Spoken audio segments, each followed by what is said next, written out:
Comienza el conversatorio, el clásico de los viernes a esta hora, ahora un poquito demorado, con la presencia estelar de una visita que tenemos aquí, a ministra de Economía desde el año 2003 al 2005 al año 2007, ministra de Economía y Producción de la Argentina, Felisa Micheli. Felisa, muy buenos días, gracias por venir, gracias por estar acá, un honor tenerte acá en esta radio. Y para mí un gusto estar con vos, bueno, con los oyentes en esta radio tan querida, con Amado, con Artemio, la verdad que un placer. Y gracias por lo de la participación estelar, me parece muy gracioso. Pero muy real. Y gracias, querido Artemio, buen día, Artemio. Buen día, ¿qué tal, Daniel? Bueno, Felisa, es un honor para nosotros tenerte. Bien, y Amado, ¿qué buen tal? día, Amado. Tenemos dos, acá tenemos no sé cuántos años del manejo de la economía por parte del Estado. Casi 6, ¿no? Exactamente. Claro. De uno de los momentos más virtuosos de la economía de la historia reciente. Así que realmente un lujo. A ver, ¿por dónde quieren arrancar? Yo les propongo, si quieren... ¿Yo puedo arrancar por algo? Acá desde Radio Madres, contarle a nuestras oyentas y oyentes que Felisa fue la que efectuó el pago al Fondo Monetario Internacional en tiempo de Néstor Kirchner. Porque a veces hay algo, viste que en Argentina cómo se construyen los prestigios es algo bastante extraño. Y la que realizó el pago en enero del 2006 fue mi querida Felisa, que antes venía de trabajar en el Banco Nación. Tal cual. Como presidente del Banco Nación, y bueno, ya venía siguiendo todos esos temas, y ni bien... se hicieron los recambios, estaba dada la cuestión técnica más la cuestión política para realizarlo, porque volvemos a lo mismo, ¿no? ¿Qué pasaba en los años anteriores, en los meses anteriores, que pudiendo hacerse no se hacía? Bueno, los asesores del presidente, quienes eran los ministros, por eso siempre pongo tanto el foco hoy en Guzmán más que en el presidente, en este desastre que se ha hecho con la negociación del fondo. Entonces, había un ministro que no le quería pagar al fondo, bueno, Felisa Micheli llevó esta propuesta y se pagó al fondo, y Néstor Kirchner empezó a desplegar políticas que realmente le sirvieron mucho a la República Argentina. Bien, esta semana se conocieron dos índices importantes, Artemio. Uno es el índice de inflación, sí. Uno es el índice de desocupación. Desocupación y pobreza. Desocupación, un índice muy bajo de desocupación, sí. 7 puntos, claro. Casi, corríjame usted, los economistas que son especialistas, casi llegando al pleno empleo, bueno. Que sería, ¿no?, 4 o 5 puntos, ¿no? Justo ayer estaba leyendo todo un debate de cuál sería el nivel de pleno empleo de Minsky en Estados Unidos en los 60, y decía que aceptar como 4% pleno empleo era parte del problema. Pero es cierto que en términos estándar, la teoría económica estándar te pone 4%. Bueno, 3%. Es la más baja desde 2016 o 2015 cuando cambiaron la metodología. Es una muy baja tasa con respecto a la herencia, sobre todo de el impacto de Macri y la pandemia, ¿no? Bien, y por otro lado, unos niveles de distribución del ingreso y unos niveles de pobreza que es absolutamente regresivo. ¿Me pueden explicar esto estadísticamente? Mucho trabajo, mal distribuido, ingresos muy mal. Sí, claro, la explicación es que el crecimiento que se ha ido dando en este último año 2021, que fue para recuperar lo que se cayó en la pandemia, tuvo como eje la recuperación de puestos de trabajo, pero no la mejora de los ingresos de la población y de esos asalariados, y por lo tanto la concentración aumentó y ese crecimiento se distribuyó más que proporcionalmente hacia los sectores empresarios, y los trabajadores siguieron perdiendo, por eso no impactó en la distribución.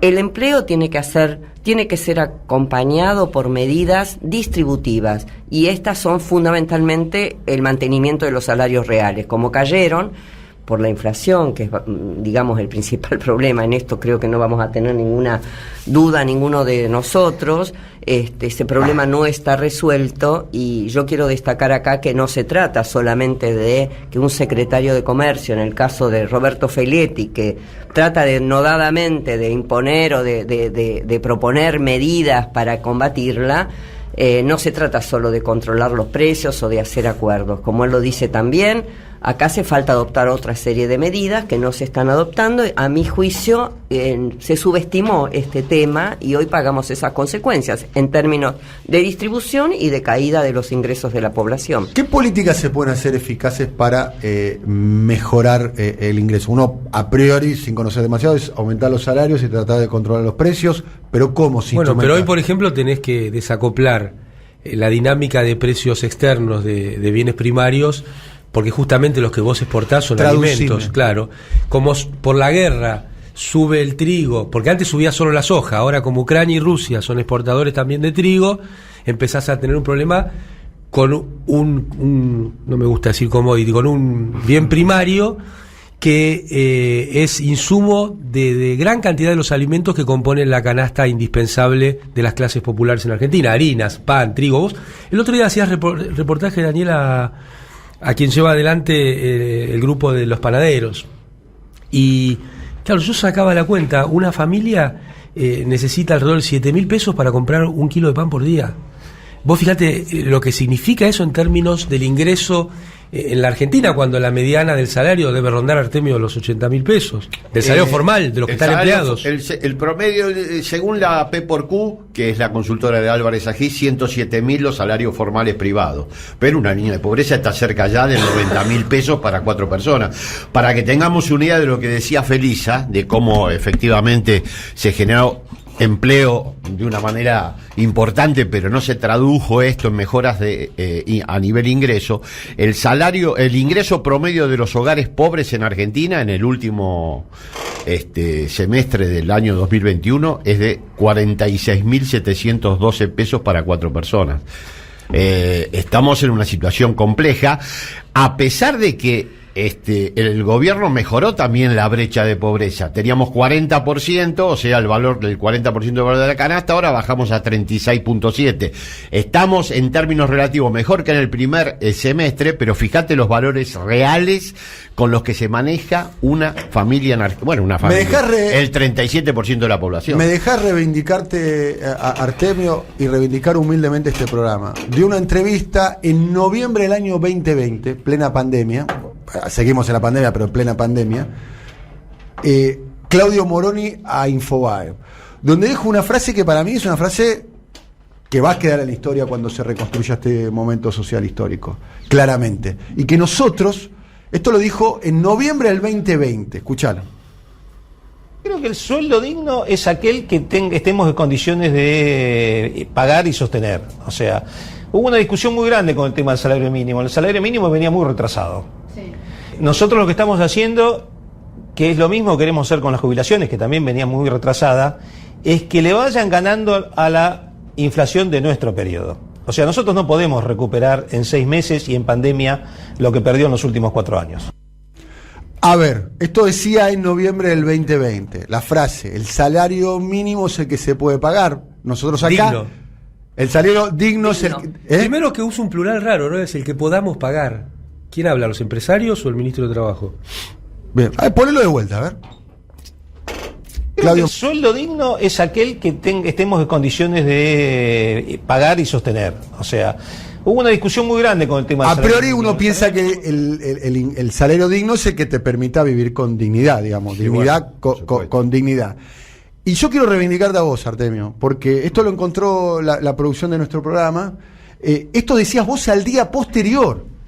No es que, porque ahora estás discutiéndose a propósito de Moroni, por una muy buena entrevista que le hizo Roberto Navarro en el Destape Radio, y la consecuencia que trajo eso en la audiencia de Navarro, dando testimonio de lo que sucedía a propósito del salario privado. Pero vos el día posterior, acá, en este programa, decías esto, Artemio. Brecha de pobreza y las últimas declaraciones de Moroni, que me parecieron muy desafortunadas, cuando efectivamente dice: mire, el sueldo digno es aquel que estamos en condiciones de pagar y de sostener. Me parece que por ese camino no vamos a lograr lo que efectivamente la economía argentina debe lograr, que es volver a crecer. Porque todos sabemos, lo dijo Cecilia Todesca recientemente en un reportaje en A Dos Voces, que el 70% del crecimiento argentino depende del consumo doméstico, y con los niveles salariales y de ingresos que existen hoy en las familias, muy difícilmente ese objetivo se pueda cumplir. Esto lo dijiste vos, Artemio, un año antes de la derrota electoral. cualquiera de los que estamos hoy acá, Feliz, Amado, vos, lo hubiera dicho también. Inmediatamente después de las declaraciones de Moroni. No es ninguna novedad para nosotros. No lo decía nadie, Artemio, disculpame. No, está bien. Pero nosotros vos también lo dijiste, Daniel, bueno, y lo dijimos. Nosotros veníamos hablando del shock distributivo desde el mismo día que se ganó la inflación, de que se ganó la elección. Además tuvimos 12 años de experiencia concreta de que efectivamente los salarios traccionan el crecimiento económico de manera plena. Felisa, ¿qué impacto tuvo en la derrota del 2021? Mira, esto es radio, porque acabas de hacer la cara, levantaste las cejas. Para sacar una foto. Levantaste las cejas. ¿Qué impacto tuvo en la pérdida de votos del 2021 la política de ingresos? Bueno, yo primero quería hacer una reflexión sobre lo que estaban ustedes hablando. A mí me da la sensación de que nosotros...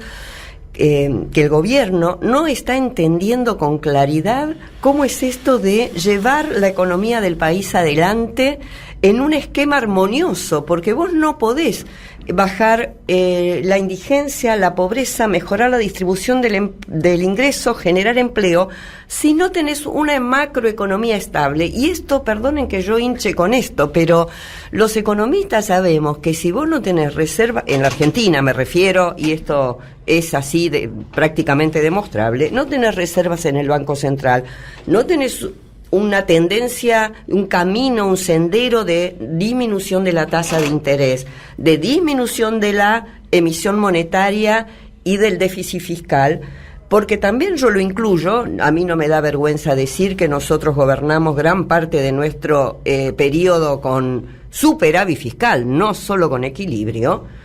Y por lo tanto me parece que eso hay que entenderlo como un conjunto. No se puede andar a los palazos con los precios poniéndole la cosa y vos no tenés ninguna de las otras cosas resueltas. Es imposible, no es que es muy difícil, es imposible. Creo que lo que vos decías de la influencia en las elecciones para mí fue total. Yo entiendo que la gente vota al frente de todos porque todos deseábamos mejorar nuestra situación económica y eso no se logró. Ahí hay algo que trae que me parece muy importante, entender que en economía hay herramientas. El objetivo es político. El superávit fiscal, el déficit fiscal, son herramientas para un determinado momento, que en algún momento te puede servir tener superávit, en algún momento podés necesitar tener mayor impulso del Estado y tener déficit. Ahora, ser un fundamentalista, como dijo Guzmán, mi bandera es el superávit fiscal. No, acá la bandera es el amor y la igualdad. Y eso requiere de un mercado interno potente, como decía Artemio. Y eso requiere de buenos ingresos a la población, de buenos salarios, requiere una tasa de interés baja, requiere que haya un proceso de inversión en la economía que no sea timba, que sea un proceso de inversión productiva, como pasó en tiempos de Néstor y Cristina, y destruyó Mauricio Macri, que sustituyó un proceso de inversión por un proceso de ruleta financiera. Con respecto a la negociación con el fondo, vamos a escuchar ahora a Cristina el 10 de diciembre en la Plaza de Mayo, con Mujica, con Lula, con Alberto, decía esto. Que a la Argentina le faltan dólares, no. A la Argentina no le faltan dólares. Los dólares de la Argentina los tienen afuera. Se los llevaron afuera. Necesitamos que el fondo nos ayude a recuperar de los paraísos fiscales donde se han ido miles de millones de dólares en evasión. Bueno, nosotros hicimos una entrevista hace semanas atrás, Felisa, que tuvo mucha repercusión, muchísima repercusión tuvo. No sé si sabías, pero circuló muchísimo, tuvo muchas reproducciones y demás, donde básicamente vos hacías una cuenta, porque acá hay alguien, los comunicadores del albertismo, no sé, Leandro Santoro, para nombrar alguno, pero varios más decían, no están los dólares. Nosotros tenemos que aceptar esto del Fondo Monetario porque no están los dólares. Y vos hiciste una cuenta con respecto a los números del superávit comercial del 19, del 20, del 21, más los DEC del fondo. ¿Lo puedes explicar, por favor? Claro, porque mi postura es la siguiente.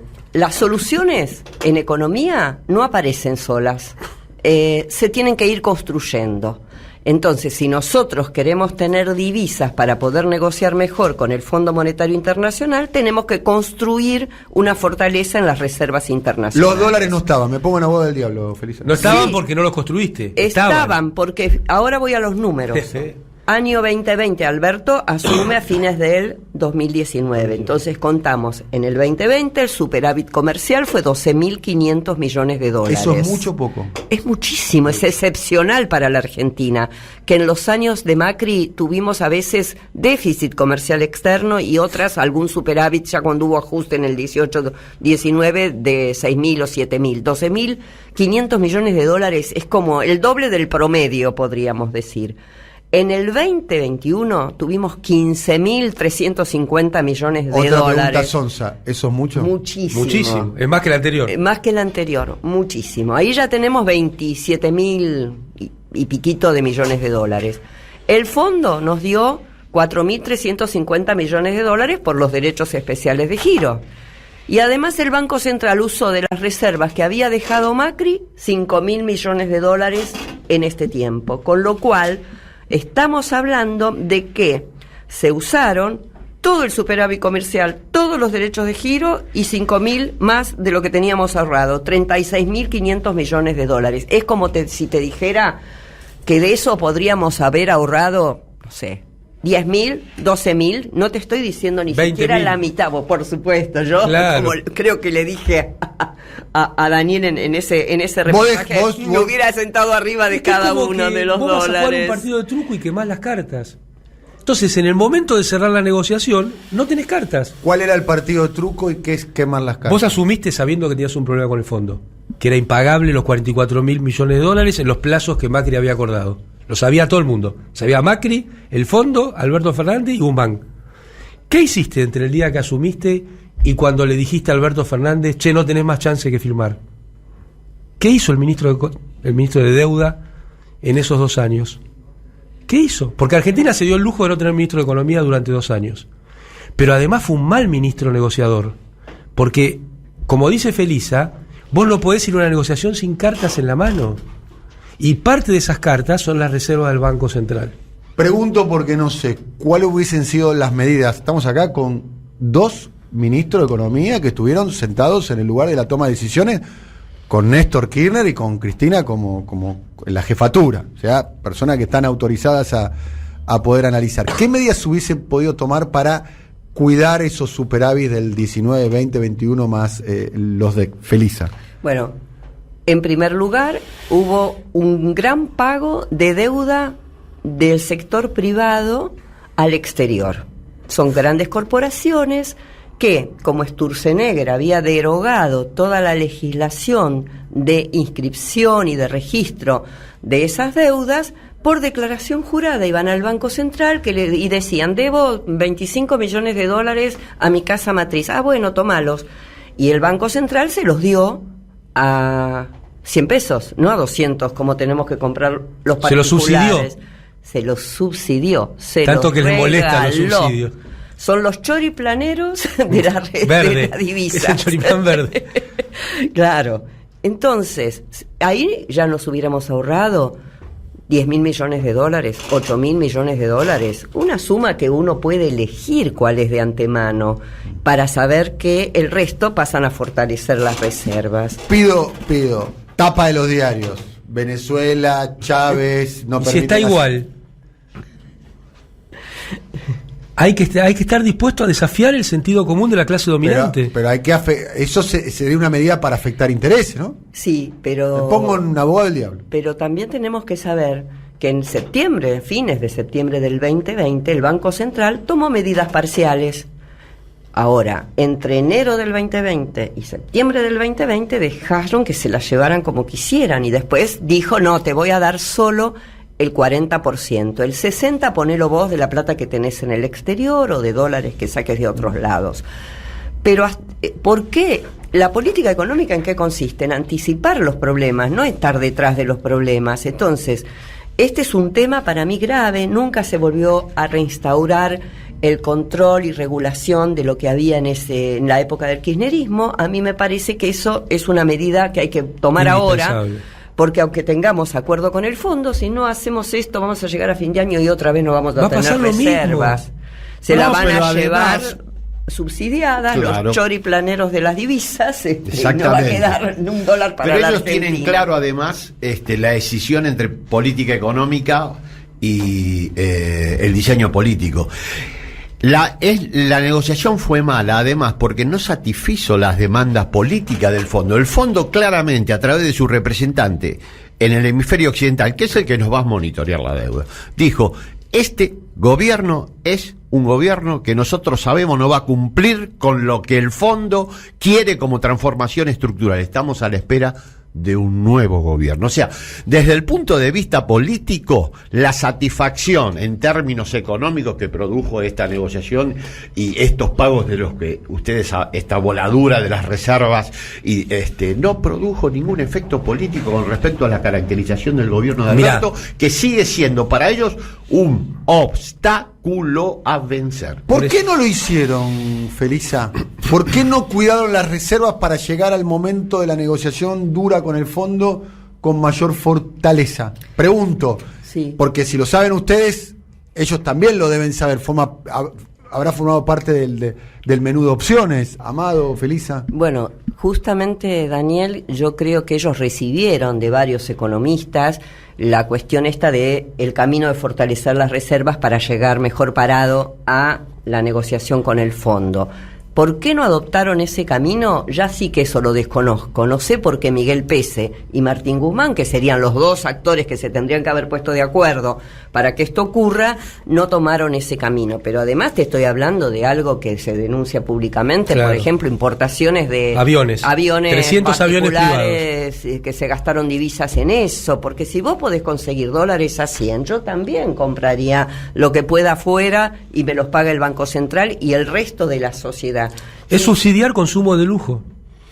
Es un subsidio al consumo de lujo. Un subsidio muy alto. Porque, del 100%. Exacto, y además en volumen es claro. Tan impactante. Porque eso, con la distribución mala del ingreso que tenés, los sectores más pudientes son los que acceden a ese subsidio. Y eso vuelve a empeorar la distribución del ingreso. O sea, es que es como una espiral. Yo creo que además, vos preguntabas por qué, Daniel. Es difícil entender porque lo alertamos mucho, muchas y muchos, esto. Pero no te olvides que había un cuento del Fondo Bueno que traía Guzmán. No solo Guzmán, discúlpame que te planteé el disenso. Si querés te pongo los audios del presidente diciendo es una bendición Cristalina Georgieva. Bueno, el fondo es una institución. No, más allá de las personas, tiene sus constitutores, como son los países. Estados Unidos tiene el 16,5% de los votos, entonces no hay fondo bueno o fondo malo. Hay fondo, vos dijiste hace un rato, afectás intereses si haces este tipo de cosas. Y la verdad es que siempre afectás intereses. El interés que afectaste en estos 2 años fue el de las trabajadoras y trabajadores con salarios reales a la baja. Bueno, ayer Stiglitz dijo que si el fondo no existiera hay que crearlo.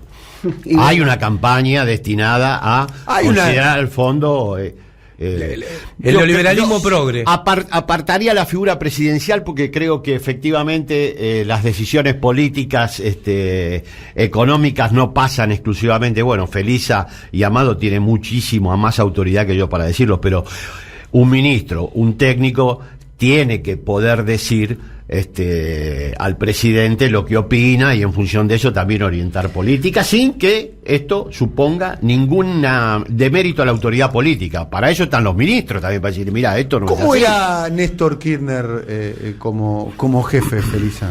Tuviste 2 años con Néstor Kirchner. Decime una rutina como ministra de Economía. Yo tuve mucha suerte, me tocó Néstor de claro, presidente. Claro. ¿Qué se puede más pedir en la vida? Que sea Cristina.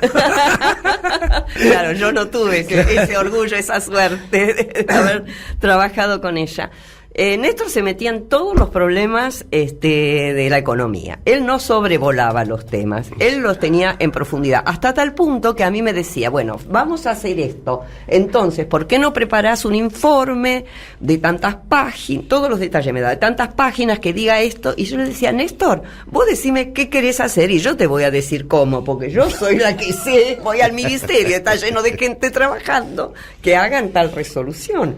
Entonces, él quería tener como el conocimiento de todo lo que pasaba y seguía todos los números de la economía, el ahorro en reservas que se juntaban en el Banco Central cada día, cómo terminaban los pagos del Tesoro Nacional para ver si se mantenía el superávit, cuáles eran las requisitorias y los pedidos de las provincias, en fin, era un seguimiento cotidiano de cómo marchaba la economía y, por supuesto, yo lo visitaba todas las mañanas a las 9 Y después él seguía con los otros temas de... ¿Cuánto duraba esa reunión? 1 hora, 1 hora y media. Todos los días. Todos los días.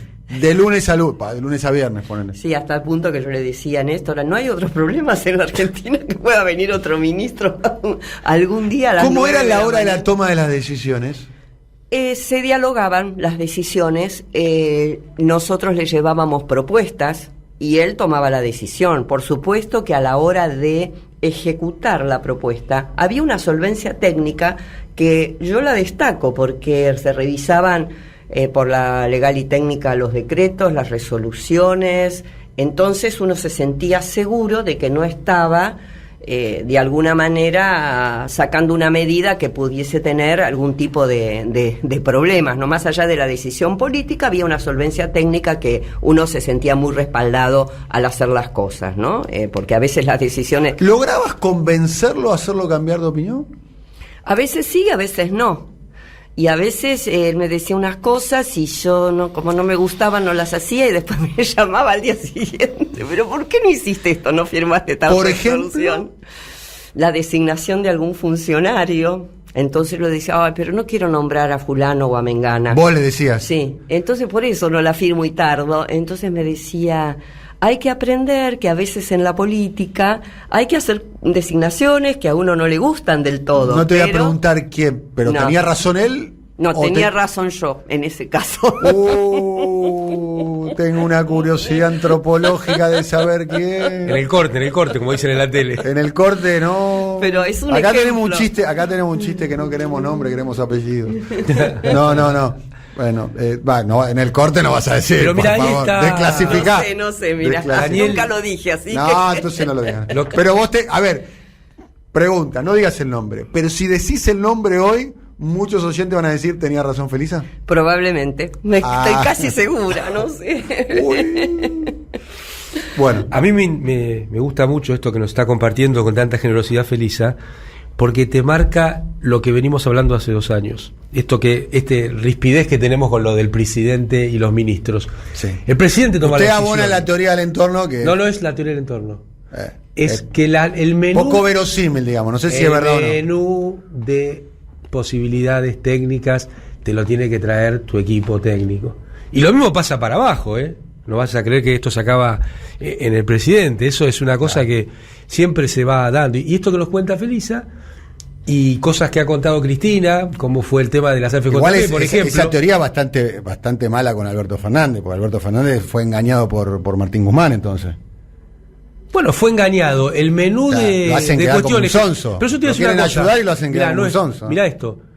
En el 2020, esto que nos contaba Felisa, yo recordaba de la pérdida de reservas constante. Pese se lo advirtió al equipo económico.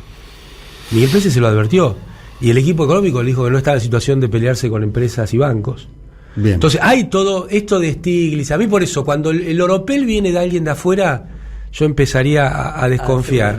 No, además en un momento que era... Porque Stiglitz fue el que dijo, nosotros nos la arreglamos para ver cómo podíamos... Hubiéramos dicho en la Se nota cancha. mucho, claro. Se nota mucho, pero de todas maneras yo insisto en el problema político. Yo creo que esta confusión o este malentendido con respecto al tipo de negociación es también una mala caracterización política de la coyuntura, de lo que efectivamente es un gobierno popular democrático y cuáles son tus enemigos, cuáles son tus ¿Qué intereses respaldos. afectás, en términos Tonietti? Exacto, porque si vos tenés claro dónde estás parado y a quién representás, es evidente que el Fondo Monetario no va a ser nunca un Fondo Monetario bueno, ni vas a creer efectivamente en que puede haber una caracterización Una cosa de ese más. tipo. Y no lográs efectos políticos, Amado, porque No, claro. vuelvo a insistir, por eso hay que, insisto, cuidar la figura del presidente, porque entre los efectos no escritos por el fondo es licuar la figura Claro. presidencial y licuar la política. Lo han dicho de manera plena, queremos otro Y lo han gobierno. hecho. Lo han hecho Y lo han hecho. una y otra vez sistemáticamente. Bueno, el ejemplo más claro fue... Lo advirtió Cristina, de ¿no? la Rúa. Bueno, por eso. Lo advirtió Cristina el pero- 10 de diciembre en la Plaza de Mayo. Por eso nosotros hacemos este análisis para atrás, no para flagelarnos con lo de Guzmán, sino para que no se repita hacia adelante.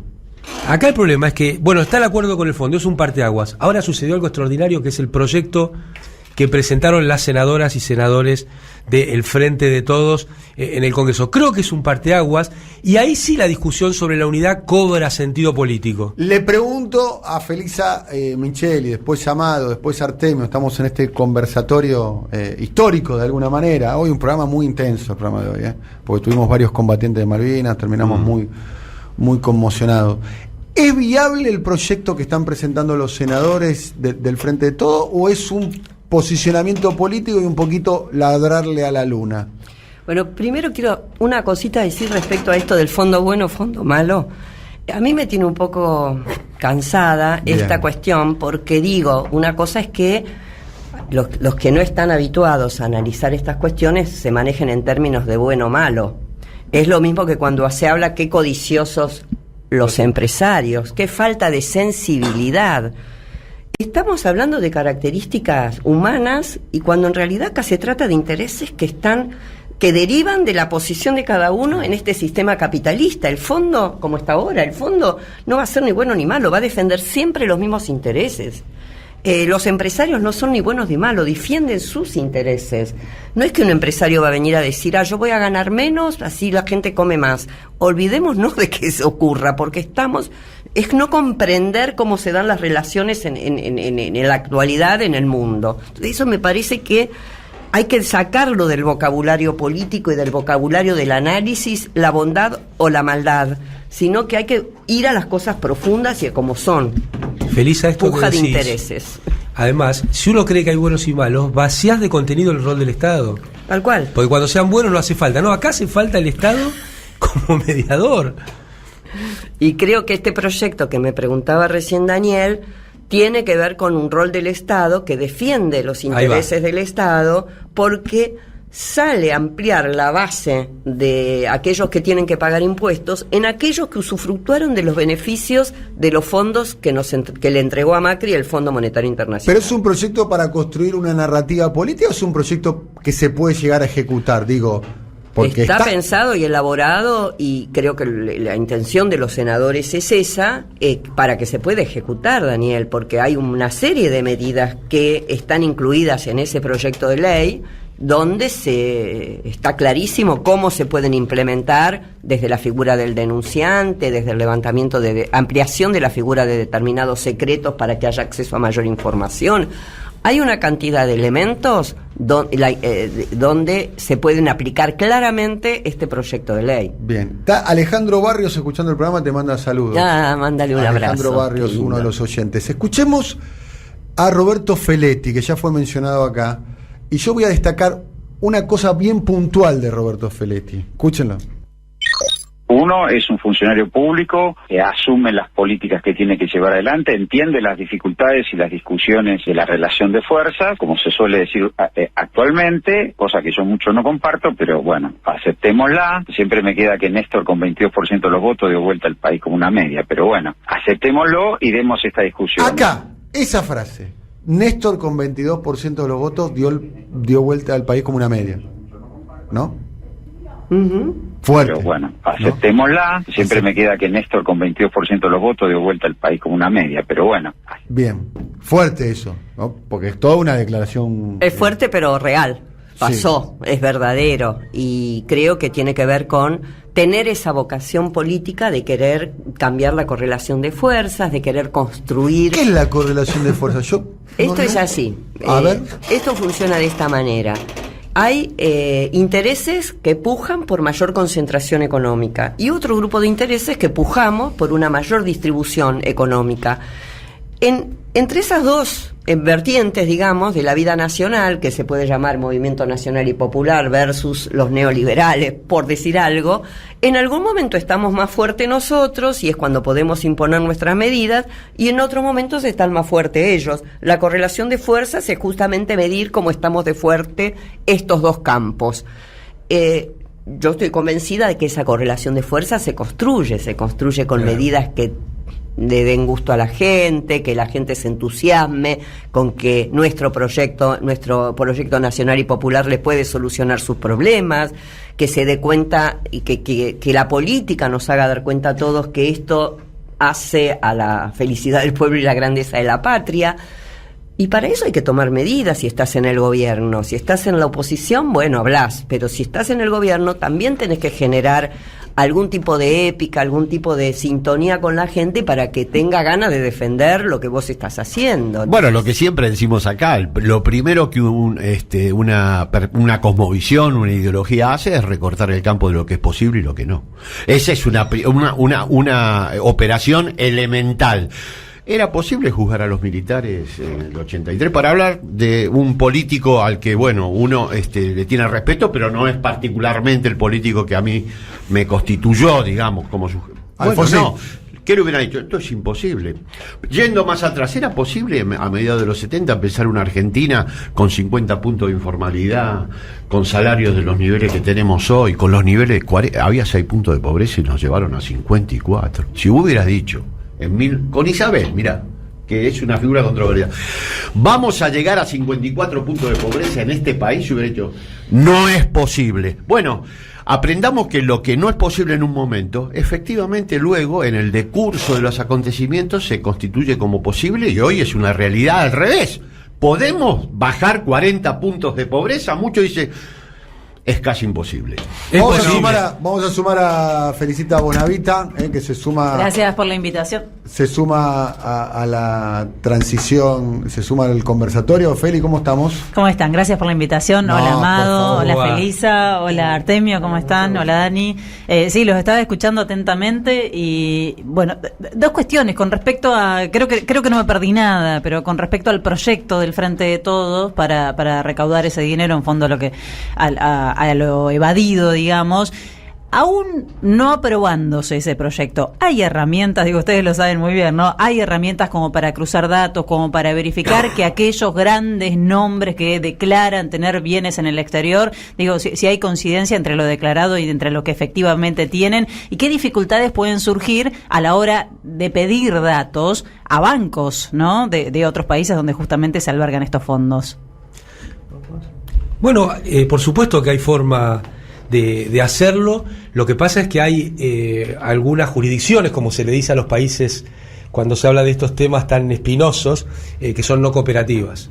Uruguay es un caso arquetípico, aunque lamentablemente es un país hermano, pero bueno, sabemos que es ostensiblemente visible que ahí hay parte de este problema, tanto de argentinos como de brasileños. Aún aprobado el proyecto, digamos, vas a tener esa dificultad.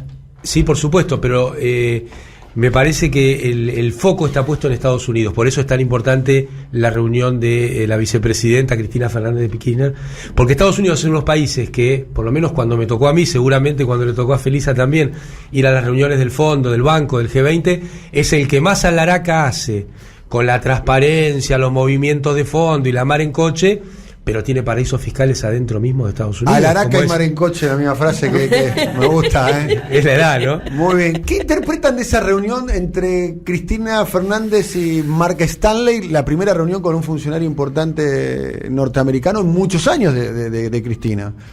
¿Qué interpretación haces, Felisa? Yo creo que justo está en el marco de la presentación de este proyecto, ¿no? Creo que para las senadoras, los senadores del Frente de Todos que impulsaron esta idea, es fundamental la colaboración de los Estados Unidos. Y la FIP de Argentina tiene suscripto más de 50 convenios de transferencia de información entre países. Incluso hace poco firmó un acta parcial, de transferencia parcial de información con los Estados Unidos. Ellos tuvieron la aplicación de la misma figura del denunciante que en nuestra ley, en la ley que se presentó, se llama colaborador. Y esa figura les permitió tener 207 denuncias y recaudar $1.000 millones desde que se aplicó hace 2 años. Quiere decir que es posible, que ayuda, que se puede utilizar hoy la formación que ya existe entre el Banco Central, la FIP y la Unidad de Información Financiera y la CNB, que no se cruza. Entendemos que este proyecto le da impulso y ordena mucha de la normativa vigente. Yo creo que a partir de ahora sería importante también un proyecto para quitarle al Banco Central la superintendencia del sistema bancario. Me parece que tenemos que tener un organismo de superintendencia de todo el sistema financiero, bancario y no bancario, para ser más eficiente en ese sentido. Existe en muchos países. ¿Por ejemplo? por ejemplo en Estados Unidos. Estados Unidos. Hay reservas federales por estado, ¿no? Hay 12, que yo creo que es algo que hay que hacer A en ver, Argentina. ¿cómo es eso? ¿Cómo es en Estados En Unidos? Estados Unidos hay 12... Mini Banco Central. Claro, son 12 reservas federales. Hay una junta de directorio donde se sientan los 12 presidentes de los bancos centrales. El que hace las operaciones con los títulos y mercado abierto con el dólar es la Reserva Federal de Nueva York. Digamos que es la central, que, digamos. la central de las reservas federales. Yo creo que en Argentina el tema del Banco Central está terminado, ha fracasado bajo distintos gobiernos. Está como Milei, ¿eh? Sí, la diferencia es que yo creo que hay que hacer una Reserva Federal que sería más acorde a la Constitución Nacional, con 6 bancos de la Reserva Federal de la República Argentina por región y una superintendencia separada del sistema bancario y no bancario en la República Argentina. Pero volviendo al proyecto, yo creo que es un proyecto extraordinario que se ha presentado en lo económico, en lo simbólico y en lo político también. Cubre toda la gama de necesidades que un buen proyecto tiene que tener. Además, Daniel, yo creo que con el rechazo que ha tenido de parte de grandes actores mediáticos, actores políticos, y para mí eso es indicativo de que yo no quiero este proyecto porque me pueden descubrir los fondos que tengo en el exterior. O sea, acá le pegaron al dueño y saltó al chancho. Es al revés. Así es, y está en la línea del renunciamiento de Máximo, que hace que muchos que estaban en desacuerdo con el tipo de negociación se sientan contenidos. Claro, por eso digo que amplía lo político, el margen del espacio, y le voy a cambia el decir rumbo algo político e instala nuevos temas. Y está en la línea, Silvio, si podemos poner al presidente Fernández cuando era candidato en el debate presidencial, donde le dice a Macri, se la fugaron sus amigos, alguna explicación tiene que dar.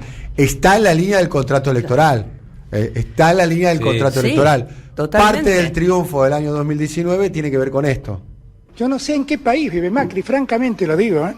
Presidente, por ahí no se enteró, pero de los 39.000 millones de dólares que nos dio el fondo, se fugaron 30.000.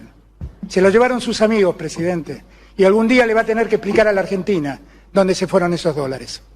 Esos dólares no están en puentes ni en viviendas. Se lo llevaron sus amigos, presidente. Esa es la única verdad. Ya es hora de que deje de mentir. Nos mintió hace 4 años. No sigue así. Para mí, los dos grandes momentos de Alberto Fernández candidato fue este y otro cuando dijo, entre los bancos y los jubilados, voy a elegir a los jubilados. ¿Lo tenés? Si dejo de pagar a los bancos 10 días de intereses del IC, le puedo dar medicamentos a los jubilados gratis todo el año. Es incomprensible. Pero lo que quise marcarle a la sociedad es cómo se direccionan los fondos.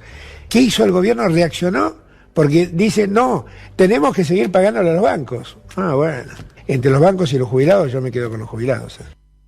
¿Qué está pasando con eso? ¿Por qué los jubilados están teniendo dificultades? De hecho, tienen que recibir un bono ahora para tratar de empatarle, según la cuenta que yo se haga vuelvo la al ministro de Economía. Claro. Porque el presidente dijo esto.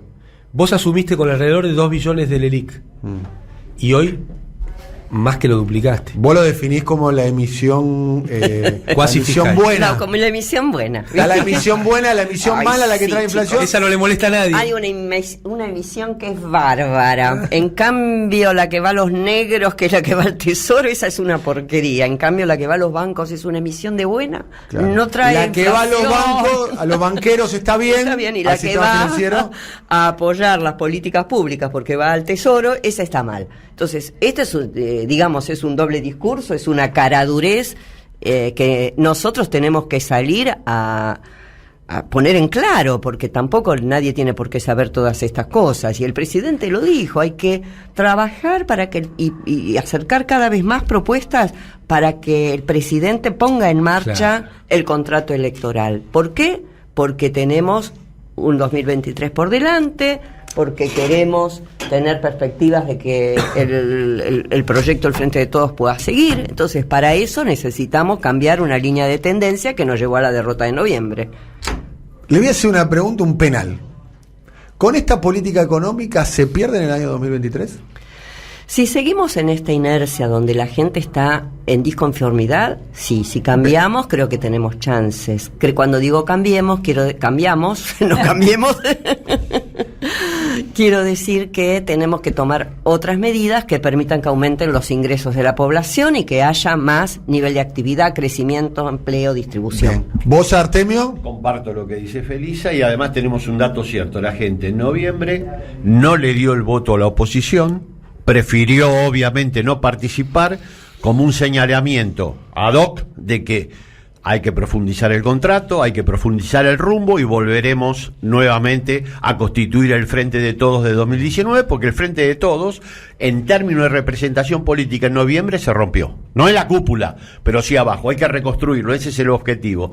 Y bueno, creo que el diseño de política económica juega mucho, porque el tema ingresos jugó mucho para que la gente, vuelva a insistir, no votara la experiencia nefasta de Macri a través de su alternativa electoral, pero no participara. Bien, dato importante, ya terminando, Félix, ya comienza el programa de Felicita a Bonavita, es que mañana a las 16 horas, 2 de abril, a 40 años de la recuperación de las Malvinas, habrá un acto en el Congreso donde van a compartir los presidentes de ambas cámaras. Va a estar Sergio Massa y va a estar Cristina Fernández de Kirchner. Así que mañana, para mí, para leerlo en clave política, mañana un acto compartiendo el acto, compartiendo fotos y además... Pero además lo merece. Un tema simbólico, ¿no? Claro. Además de Malvinas. Tiene que ver con la soberanía, tiene que ver con la historia, tiene que ver con la economía de los recursos naturales. Bien. Tiene que ver con la memoria de nuestros caídos y aquellos que pudieron volver. Yo voy a cerrar con una pregunta, pateando un poquito los temas que hasta acá venían hablando, y les voy a preguntar por otro tema que está en debate y que nosotros venimos marcando también aquí, que es el tema de la coparticipación. Yo sé que es un tema amplio, sé que es muy técnico, sé que es complejo, así que voy a tratar de redondearlo. Hace falta discutir una nueva ley de coparticipación. Yo esto lo escucho hace mucho tiempo, pero todos dicen, nunca es el momento, ¿no? Nunca es difícil, va a ser difícil ponernos de acuerdo. Y hablamos de redistribución, de que falta redistribuir, y mirando hacia adentro del país también hay que pensar en una redistribución, porque el discurso que impera es el porteño, ¿no? Que es, bueno, nosotros acá somos los que más aportamos, debemos ser los que más recibimos también. Más allá de todo lo que se le puede marcar a lo que hizo Mauricio Macri, dándole estos puntos de más a Cava sin justificar, sin pasar por el Congreso, el traspaso de la policía, etcétera. Parece la vieja discusión por los ingresos del puerto de la ciudad de Buenos Aires. Lleva como, ¿no? 200 años. Esta discusión lleva como 200 años. Y siempre va a estar vigente hasta que no se resuelvan las capacidades productivas de las provincias, hasta que no se desarrollen con más plenitud sus potencialidades. Me parece que tiene que ver la discusión de la coparticipación con esto. Y yo, por supuesto, considero que son las provincias las que tienen que tener la mayor prioridad. Esta concentración de población, este gran núcleo urbano entre el AMBA y lo llamado AMBA, no me parece que sea la mejor y más equilibrada manera del desarrollo de nuestro país, sino que la mejora en la coparticipación de determinados territorios de las provincias va a permitir también que haya más movilidad territorial, más oportunidades de vida, de trabajo, de desarrollo para nuestra gente en las provincias, y eso siempre tiene que ser bienvenido. Mira, Felicita, para complementar un poco lo que señalaba Felisa. Por un lado, el problema de la economía hoy es la distribución y no la escasez. Hay que terminar con esto de la escasez porque los recursos están, hay un problema distributivo. Y en un país tan grande como la Argentina, la distribución hace que la productividad de cada peso gastado en servicios públicos en un lugar hacinado es mucho menor que cuando ese mismo dinero se gasta en una comunidad que no está hacinada. Entonces, ahí tenés una cuestión entre lo demográfico y lo presupuestario que sería bueno. Otro tema es que en Argentina un litro de leche recorre 1000 kilómetros. Entonces, tenemos una concentración económica en lácteos, en alimentos, en panificados que no tiene razón de ser en economía de escala. Es mentira porque el efecto oligopólico agranda esta situación. Y yo creo, viste que yo siempre estoy propositivo, me va a retar Daniel, en la reforma constitucional que Argentina se debe, el Senado debe tratar solo problemas fiscales, como es en Alemania. La ley de divorcio en Alemania no pasa por el Senado. ¿Qué tiene que ver con los intereses de las provincias representadas como tal? Eso lo trata la Cámara de Representantes del Pueblo, lo que sería la Cámara de Diputados. Y no hemos podido resolver el tema de la coparticipación, porque llevar adelante una nueva ley de coparticipación es casi imposible, pero si tuviéramos un mecanismo institucional que lo resolviera todos los días, como sería un Senado abocado solo a las cuestiones fiscales federales, cambiaría mucho la situación.